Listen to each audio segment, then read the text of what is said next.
സദസ്സാണ് UDYF-ന്റെ Kannamangalam panchayat committee ഇവിടെ തീർത്തിരിക്കുന്നത്. പ്രിയപ്പെട്ട സുഹൃത്തുക്കളെ, നമ്മള് 26-ന് ഒരു തവണ കൂടി വോട്ട് ചെയ്യാൻ പോളിംഗ് ബൂത്തിലേക്ക് പോവുകയാണ്. ആദ്യത്തെ ഒരു തെരഞ്ഞെടുപ്പ് ആയിക്കൊള്ളണമെന്നില്ല, പക്ഷേ ഈ തെരഞ്ഞെടുപ്പ് വളരെ പ്രാധാന്യമുള്ളതാണ്, നിർണായകമാണ്. നമ്മളെന്ന വ്യക്തി നിർവഹിക്കേണ്ട വലിയൊരു ഉത്തരവാദിത്തമാണ്. ആ ഉത്തരവാദിത്തം 26-ന് പോളിംഗ് ബൂത്തിൽ എത്തിയിട്ട് വോട്ട് ചെയ്യുക എന്നത് മാത്രമല്ല, ആ 26-ാം തീയതി വരെ നമ്മളിത് ഈ ആശയത്തിന്റെ പ്രചാരകരാവുക, പ്രവർത്തകരാവുക എന്നതുകൂടിയാണ്. നമ്മള് ജീവിച്ചിരിക്കുന്ന നമ്മൾ മാത്രമല്ല, ഇപ്പോൾ ജീവിച്ചിരിക്കാത്ത നമ്മുടെ പൂർവികരും ഇതുപോലെ പ്രാധാന്യമുള്ളൊരു തെരഞ്ഞെടുപ്പിന് കണ്ടിട്ടില്ല, അവരഭിമുഖീകരിച്ചിട്ടില്ല. ഇത്രയും പ്രാധാന്യമുള്ള ഒരു തെരഞ്ഞെടുപ്പ് വരാൻ പോവുകയാണ്. ആ തെരഞ്ഞെടുപ്പിന്റെ പ്രാധാന്യത്തെക്കുറിച്ചാണ് ഇവിടെ ഹാരിസ് മറ്റുള്ളവരും എല്ലാവരും നിങ്ങളോട് സൂചിപ്പിച്ചത്. ഫാസിസം അതിന്റെ എല്ലാ അതിർവരമ്പുകളും ലംഘിച്ച് നമ്മളെ ഓരോരുത്തരെയും കീഴ്പ്പെടുത്താനുള്ള ഒരു വല്ലാത്ത പരിശ്രമത്തിലാണ്. ഞാൻ ഈ നരേന്ദ്രമോദിയുടെ ചെയ്തികളെ കുറിച്ച് ആശങ്കപ്പെടുകയോ അത് പിന്നെയും നിങ്ങളുടെ മുമ്പിൽ അവതരിപ്പിക്കുകയോ ഒന്നും ചെയ്യുന്നില്ല. അതല്ലെങ്കിലും നിങ്ങളുടെ മുമ്പിൽ അവതരിപ്പിക്കേണ്ട ഒരു കാര്യവുമില്ല. നിങ്ങളുടെ കയ്യിൽ വാട്സപ്പ് ഉണ്ട്, ഫേസ്ബുക്ക് ഉണ്ട്, അതിലൊക്കെ അംഗത്വമുള്ളവരാണ് നിങ്ങൾ. ഇൻസ്റ്റാഗ്രാം ഉണ്ട്. നിരന്തരം എന്നോണം നിങ്ങൾക്ക് ഓരോ നിമിഷവും ഇത് സംബന്ധമായിട്ടുള്ള വാർത്തകൾ കിട്ടിക്കൊണ്ടിരിക്കുന്നുണ്ട്. അതിവിടെ ഒരാൾ വന്ന് പ്രസംഗിച്ച് നിങ്ങളെ മനസ്സിലാക്കി തരേണ്ട ഒരു വിഷയമൊന്നുമല്ല. അതിന്റെ ഒക്കെ അപ്പുറത്തേക്ക് നിങ്ങൾക്ക് നിരന്തരം ബോധ്യമാകുന്ന വിധത്തിൽ അനേകായിരം സന്ദേശങ്ങൾ നിങ്ങൾക്ക് വരുന്നുണ്ട്, ആർട്ടിക്കിൾ നിങ്ങൾ വായിക്കുന്നുണ്ട്. അതുകൊണ്ട് ആ കാര്യത്തെക്കുറിച്ച് നിങ്ങൾക്ക് വലിയ ധാരണ ഉണ്ട്. അങ്ങനെ ധാരണയുള്ള ഒരു വലിയ സംഘത്തോട് ഞാനത് വിശദീകരിച്ച് സംസാരിക്കേണ്ട കാര്യമില്ല. പക്ഷെ നിങ്ങൾ ശ്രദ്ധിക്കേണ്ട ഒരു കാര്യം, ചെറുപ്പക്കാരിലേക്ക് വലിയ പങ്കാളിത്തമുള്ള ഒരു സദസ്സിൽ വെച്ചുകൊണ്ട് ഞാൻ പറഞ്ഞോട്ടെ, ബാബറി മസ്ജിദ് തകർക്കുന്നു, അവിടെ ശ്രീരാമക്ഷേത്രം നിർമ്മിക്കുന്നു. ഇനി അല്പം പള്ളികളുടെ ലിസ്റ്റും കൊണ്ട് നടക്കുന്നു. ജുഡീഷ്യറിയെ സ്വാധീനിക്കുന്നു, ഭരണഘടനാ പദവികളുള്ള സ്ഥാപനങ്ങളെ മുഴുവൻ സ്വാധീനിക്കുന്നു.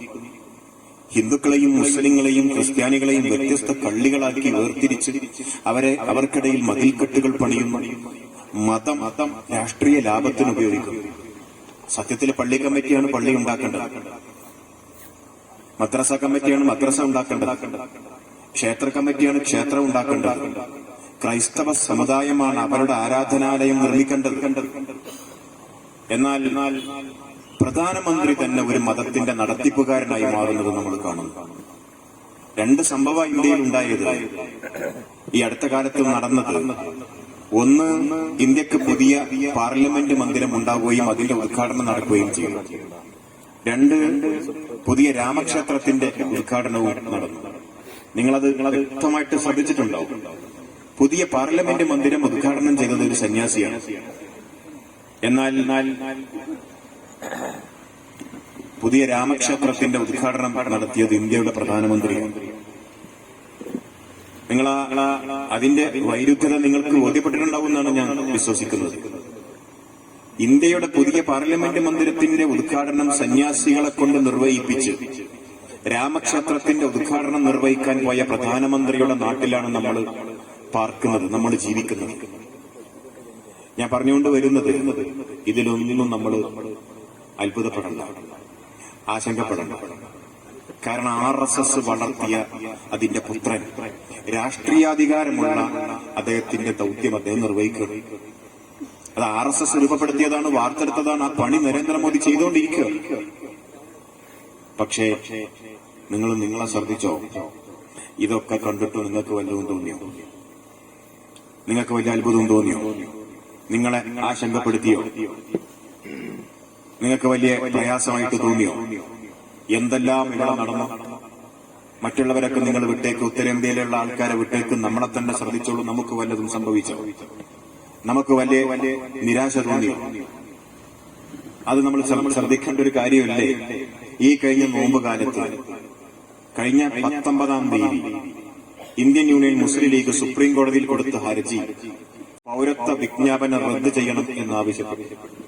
രാവിലെ 9 മണിയായപ്പോ ഡൽഹി വിമാനത്താവളത്തിൽ 3 മുസ്ലിം ലീഗിന്റെ നേതാക്കന്മാർ വന്നിറങ്ങി. ഒന്ന് സാദിഖ് അലി ശിഹാബ് തങ്ങൾ, PK കുഞ്ഞാലിക്കുട്ടി, PV അബ്ദുൽ വഹാബ്.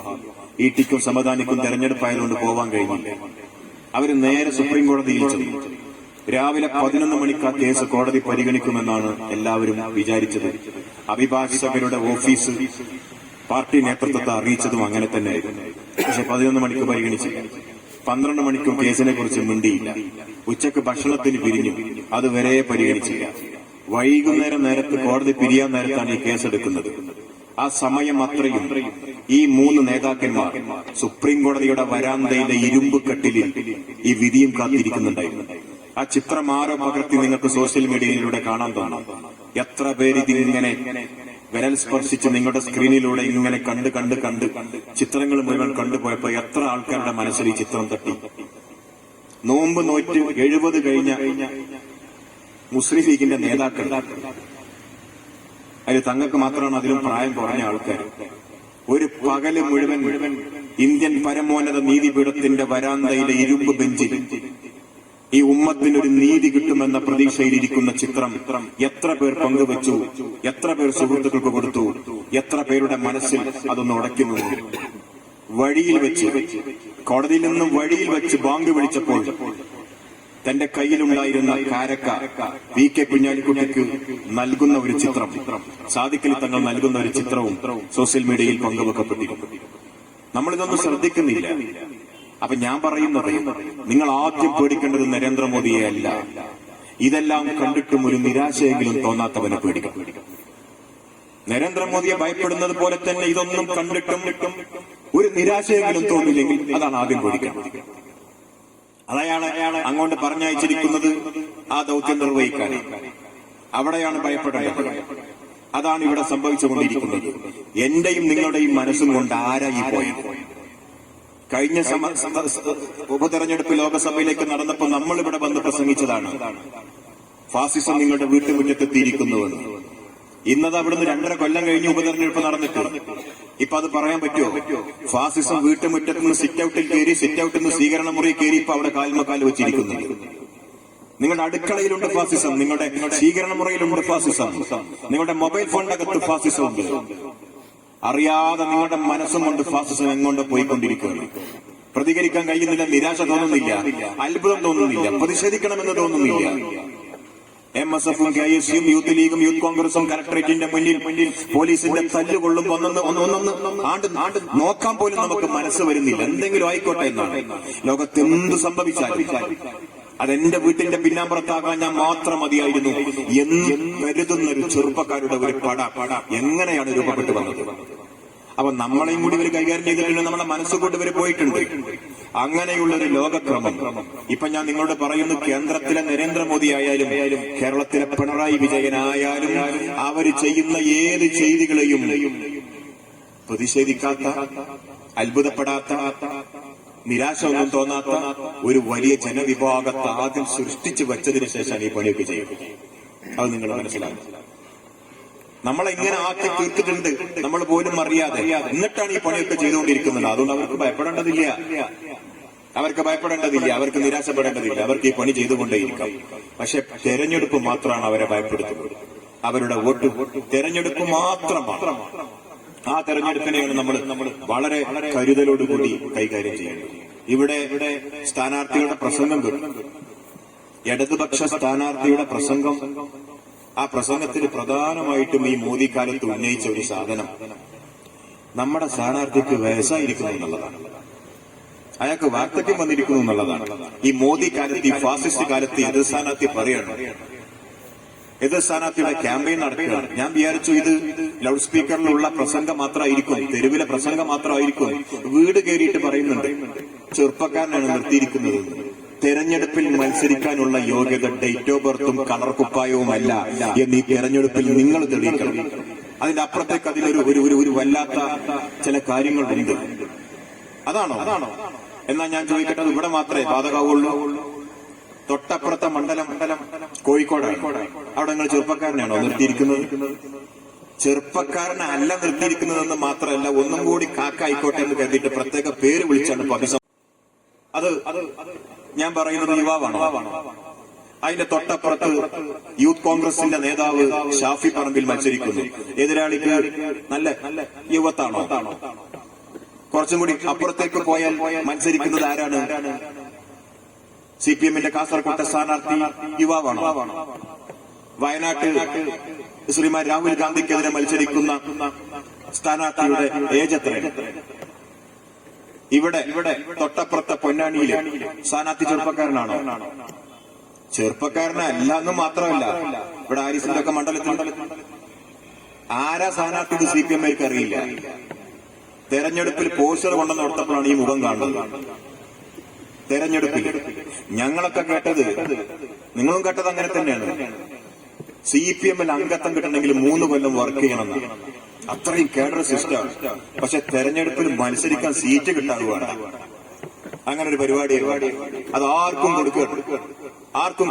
ഇവിടെ വന്നിട്ട് സ്ഥാനാർത്ഥിയുടെ വയസ്സ് പറയുന്ന CPM-ൽ എന്റെ പൊന്നാനിയിൽ മത്സരിക്കാൻ നിങ്ങൾക്ക് ഒരു SFI-കാരനെയും DYFI-കാരനെയും കിട്ടിയില്ലേ അവിടെ മത്സരിക്കാൻ? ആർക്കാ സീറ്റ് കൊടുത്തത്? 6 മാസം മുമ്പ് ഇയാൾ പറഞ്ഞതൊക്കെ വേറെയാണ്. ഇയാളുടെ രാഷ്ട്രീയം വേറെ.